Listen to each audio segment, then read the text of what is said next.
Scooty? Revanth Reddy అని ఇచ్చాడా? హ్యాపీనా? ఎంత హ్యాపీ నీకు? చాలా దీనికోసం ఎన్నిసార్లు అప్లై చేసినావు. అసలు కేసీఆర్ ప్రభుత్వం అసలు రాలే కదరా?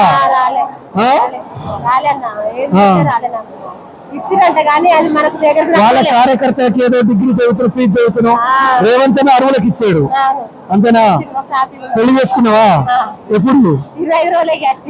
వావ్, 25 రోజులట. చెల్లె ఎందుకు నవ్వుతుంది తెలుసా? ఇప్పుడు వికలాంగులు పెళ్లి చేసుకుంటే మంచిగానేనా? అయినా వికలాంగులు పెళ్లి చేసుకుంటే 2 లక్షలతో పాటు కళ్యాణ లక్ష్మి ఇస్తున్నారు. మరి ఇప్పుడు వికలాంగులు సకలాంగులు చేసుకున్నా కళ్యాణ లక్ష్మితో పాటు 1,00,000 రూపాయలు ఇస్తున్నాం. అసలు ఈ ప్రోత్సాహము తెచ్చిందే కాంగ్రెస్ ప్రభుత్వం, పెన్షన్ ఏర్పరిచిందే కాంగ్రెస్ ప్రభుత్వం. చెల్లెకి డబుల్ బెనిఫిట్. ఇప్పుడు కళ్యాణ లక్ష్మి వస్తుంది, 1,00,000 రూపాయలు మన శాఖ నుంచి వస్తాయి రేవంత్ అన్న కానుకగా. మళ్ళా 1,20,000 రూపాయల బండి వచ్చింది. హ్యాపీనా? ఖచ్చితంగా నీకు క్రచెస్ ఇస్తారా?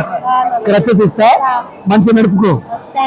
మరి మీ ఆయన ఎక్కించుకొని సినిమాకి తీసుకెళ్ళి మరి ఆ ఫోటో నాకు పెట్టు. చూడవా? గుడికి పోతారా? మరి చర్చికి పోతావా? మరి చర్చికి మీ ఆయన తీసుకొని బండి తీసుకొని పో. సరేనా? హ్యాపీనా?